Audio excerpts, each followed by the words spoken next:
Assalamualaikum warahmatullahi wabarakatuh. Selamat pagi teman-teman semuanya. Bertemu lagi bersama saya Uli Nuha dari Universitas Buana Perjuangan Karawang. Pada pertemuan kali ini saya akan membahas tentang hasil observasi saya di bidang properti. Lebih tepatnya yaitu penelitian studi kelayakan bisnis. Perumahan Gerasi Residen ini adalah perumahan di Karawang yang cukup tenar. Di beberapa tahun terakhir ini sudah terbukti dari awal launching perkembangan sejak tahun 2017 sampai dengan saat ini 2022 sudah lebih dari 2000 unit. Baik, langsung saja kita mulai pembahasan. Yang pertama kita bahas dari latar belakang. Properti kategori rumah tapak bersubsidi adalah perumahan program pemerintah, atau lebih jelasnya peran pemerintah berposisi sebagai regulator. Pengembang atau pelaksana adalah developer dan pihak perbankan sebagai sumber pendanaan. Gerasi Residen merupakan produk properti yang telah diluncurkan sejak tahun 2017 yaitu dengan nama Gerasi Residen 1 oleh developer PT Karya Asri Mandiri, dan sampai saat ini November 2022 Gerasi sudah berkembang sampai dengan Gerasi Residen 3. Selanjutnya, legalitas usaha. Gerasi Residen merupakan produk properti yang telah diluncurkan sejak tahun 2017 yaitu dengan nama Gerasi Residen 1 oleh PT Karya Asri Mandiri yang beralamat di Desa Pengeleng, Kecamatan Majalaya, Kabupaten Karawang, dengan legalitas yang sudah resmi ya. Itu artinya dari segi perizinan, surat-surat tanah dan lain sebagainya sudah beres semuanya. Maka dari itu proyek tinggal berjalan saja. Selanjutnya aspek pasar. Segmentasi pasar yang akan dituju dalam memasarkan perumahan Gerasi Residen ini adalah penduduk atau pendatang yang ada di Karawang yang berasal dari luar Karawang maupun warga lokal Karawang, warga Cikarang, dan para pekerja yang ada di kawasan industri KIIC, KIM, dan Sudha Cipta. Sedangkan dari sudut marketing mix akan terlihat pada produk, price, and promotion. Produk and price rumah tapak Gerasi Residen merupakan rumah bersubsidi yang diselenggarakan oleh pemerintah untuk masyarakat berpenghasilan rendah. Penentuan harga ada pada pihak penyelenggara yaitu pemerintah dengan nominal harga tahun 2019 130 juta, harga tahun 2020 140 juta, dan harga pada tahun 2021 sampai dengan saat ini 2022 yaitu 150 juta. Rumah tapak non bersubsidi yang diluncurkan oleh developer yaitu dengan harga 300 juta. Produk yang ketiga, harga toko atau kios yang diluncurkan oleh developer yaitu dengan harga 400 juta. Selanjutnya promotion. Program promosi yang diciptakan sebagai salah satu strategi untuk memasarkan produknya yaitu dengan memberi bonus dan diskon-diskon yang uang muka yang bertujuan untuk menarik minat konsumen untuk membeli dan memiliki perumahan Gerasi Residen 1. Selanjutnya dilihat dari aspek ekonomi dan sosial. Ekonomi di Indonesia adalah negara berkembang yang mengalami peningkatan baik pada banyak hal, begitu pula pada sektor perekonomian yang mendorong tumbuh dan berkembangnya sektor properti untuk dijadikan peluang bisnis oleh pihak pemerintah maupun pihak swasta. Kemudian aspek sosial. Tempat tinggal pula sebagai simbol kelas sosial.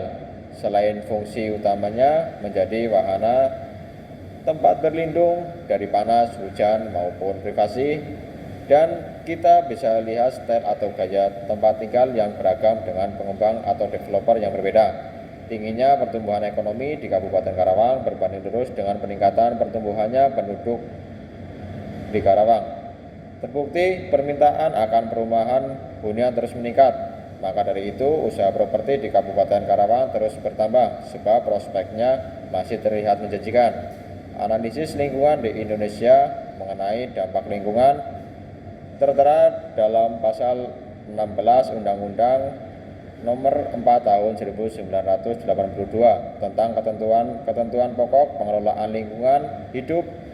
Pelaksanaan diatur dengan Peraturan Pemerintah Nomor 29 Tahun 1986 yang mulai berlaku pada 5 Juni 1987. Undang-Undang Nomor 29 Tahun 1986 kemudian dicabut dan diganti dengan Undang-Undang Nomor 51 Tahun 1993. Dampak lingkungan, analisis mengenai dampak lingkungan atau bisa disebut dengan AMDAL bertujuan agar lingkungan dapat mendukung pembangunan yang berkelanjutan. Dengan kata lain, perubahan lingkungan yang disebabkan oleh pembangunan perumahan gerasi residen, baik yang direncanakan maupun yang tidak direncanakan, tidak akan menurunkan atau menghapus kemampuan lingkungan hidup mendukung kehidupan manusia pada tingkat kualitas hidup yang lebih tinggi. Teknis analisis data. Teknik pengumpulan data yang digunakan dalam penelitian ini adalah wawancara dengan pihak developer dan warga sekitar perumahan gerasi residen untuk mendapatkan informasi-informasi yang berkaitan dengan penelitian serta observasi atau penelitian langsung di lapangan. Teknis pembangunan perumahan gerasi residen memberdayakan tenaga kerja warga setempat guna untuk menyerap pengangguran yang ada di lingkungan sekitar. Kemudian teknologi dengan semakin majunya teknologi di masa saat ini adalah masa industri 4.0, perumahan gerasi residen juga mengaplikasikan teknologi itu dengan cara bekerjasama dengan penyelenggara pembangkit listrik negara, yaitu PLN. Pada setiap unit perumahan sudah tersedia saluran listrik dan tegangan sesuai standar yang ditentukan oleh pemerintah untuk kapasitas rumah tapak bersubsidi, yaitu 1.300 watt. Teknologi selanjutnya yang disediakan oleh perumahan gerasi residen yaitu jaringan internet lokal, yaitu Wi-Fi. Bekerjasama dengan perusahaan jaringan internet merupakan sebuah fasilitas umum untuk dapat dipergunakan oleh para konsumen atau para pembeli unit perumahan gerasi residen. Yang terakhir, kesimpulan dan saran. Dari penjelasan yang sudah saya paparkan dapat diambil kesimpulan dan saran berdasarkan hasil penelitian proyek pada bab sebelumnya. Maka dengan demikian dapat ditarik kesimpulan proyek gerasi residen ini layak untuk dijalankan dan menginvestasikan dana pada proyek ini adalah menguntungkan dan mempunyai prospek yang cukup bagus. Hasil pengujian secara simultan menunjukkan bahwa faktor ekonomi, sosial mempunyai pengaruh signifikan terhadap keputusan konsumen untuk membeli perumahan gerasi residen. Kondisi menunjukkan bahwa naik turunnya keputusan konsumen untuk membeli unit perumahan gerasi residen ditentukan oleh beberapa faktor, baik tingkat ekonomi maupun sosial. Berdasarkan pengaruh yang ditentukan, mencerminkan hubungan antara variabel tersebut terhadap keputusan konsumen membeli unit perumahan gerasi residen.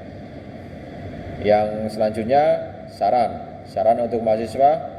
Bisnis properti adalah bisnis yang menjanjikan, tapi tidak terlepas dari itu saja tentu ada cara dan strategi pasar dan cara menentukan segmentasi pasar. Jika Anda ingin memulai berbisnis properti, bisa dimulai dari lini pemasar atau marketing guna untuk mengetahui atau mengukur permintaan pasar atau permintaan konsumen. Yang kedua, saran untuk pengembang atau developer. Dengan berjalannya waktu dan berkembangnya Kota Karawang, bisnis properti memang bagus prospeknya. Namun perlu disadari, pendatangan di Kota Karawang semakin tahun semakin berkurang. Dengan adanya program pemerintah yang bisa disebut sebagai perataan pembangunan, dan di daerah-daerah luar Karawang sudah mulai didirikan kawasan industri, maka pihak pengembang atau developer harus bisa membaca daerah mana yang akan memiliki prospek bagus untuk menjalankan bisnis properti. Itulah hasil observasi studi kelayakan bisnis yang sudah saya lakukan. Semoga bermanfaat untuk kita bersama.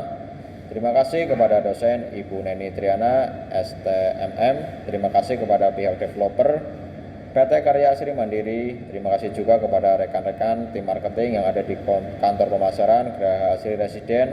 Apabila banyak kekurangan, saya mohon maaf yang sebesar-besarnya. Wassalamualaikum warahmatullahi wabarakatuh.